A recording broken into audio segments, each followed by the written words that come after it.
Hey everyone, this is everything I plan to read in the next 3 months, October through to December. Now, I am actually going to be traveling with my wife in New Zealand for 3 weeks in October and November, so I'm probably not going to be able to read much while I'm away. Therefore, I probably can't get through everything I've got here, even though I want to, but we'll see how we go. First up, The Shadow Rising, Book 4 of The Wheel of Time by Robert Jordan. Now, it's been... yikes. I can't believe it's been a year since I read the third book. Yeah. Wow. How does time go so quickly? So, obviously, season 3 of the Wheel of Time TV series still hasn't come out, so I'm going to go ahead and read this. I was debating whether to wait for season 3 or not, but I don't want the gap to be that long, basically, and I want to read this. So I'm really looking forward to getting back into the Wheel of Time. A lot of people consider this to be one of the best ones and where it really comes into its own. Hugely looking forward to reading this one. Next up, The Amber Spyglass by Philip Pullman. This is book 3 of his Dark Material, so this is just continuing the series and finishing it. There are a few other minor books after this, like there's Lyra's Oxford, and then there's this subsequent Book of Dust series or something that I think is still being written. Anyway, hugely looking forward to finishing off this series.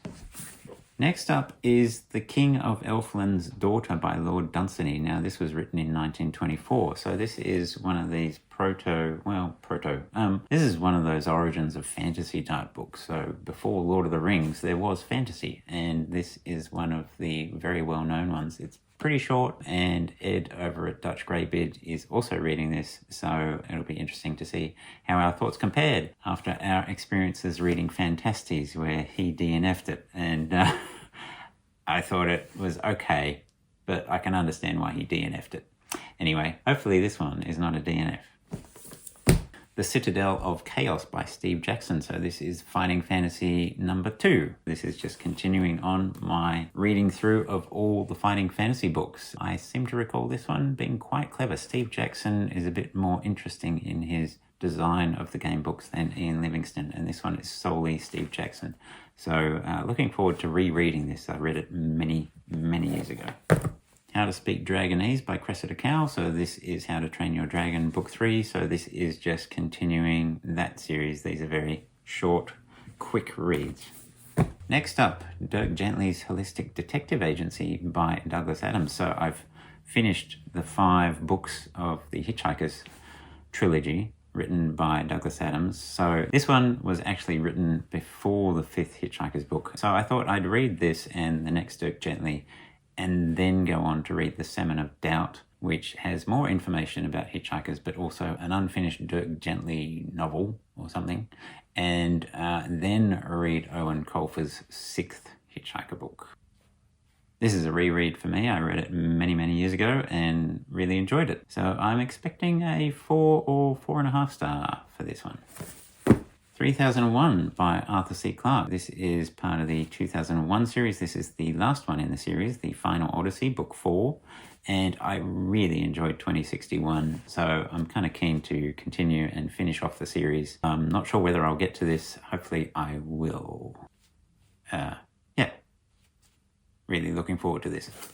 7 Ancient Wonders by Matthew Reilly. Now, if you don't know who Matthew Reilly is, he's actually an Australian author, and he writes these action blockbuster type novels. I mean, think Indiana Jones, think Independence Day, just very silly, over the top, crazy action scenes, very quick to read. And I think I'll probably take this to New Zealand for the 3 weeks there. I've read this before, so it's very easy reading, very quick reading. This is where I'm up to. I've been reading through all of Matthew Reilly's books, and so this is the next one chronologically. And this is the beginning of a series. He goes 7 Ancient Wonders, and then 6 something, and then 5, all the way down to 1. I haven't read any of the others. I've only read this one, so I'm going to refresh myself with this one and then continue on with all the others.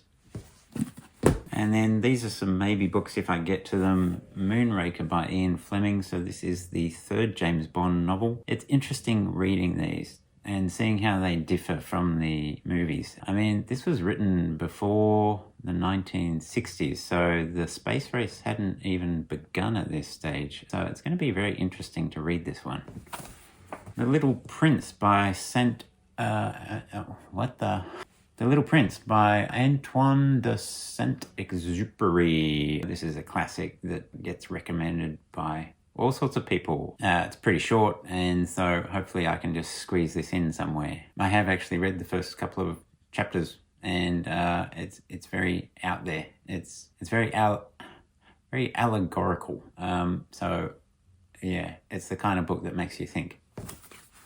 And then Goodbye, Mr. Chips by James Hilton. A lot of you are probably wondering what the heck is that. There's a movie version of this which I watched many years ago, and it's just one of those lovely, lovely movies, like It's a Wonderful Life. That kind of movie where it's just like, oh, it's just so beautiful. And this is a tiny book, so I'm curious to see how this differs from the movie, although it's ages since I saw the movie, so I probably don't even remember it.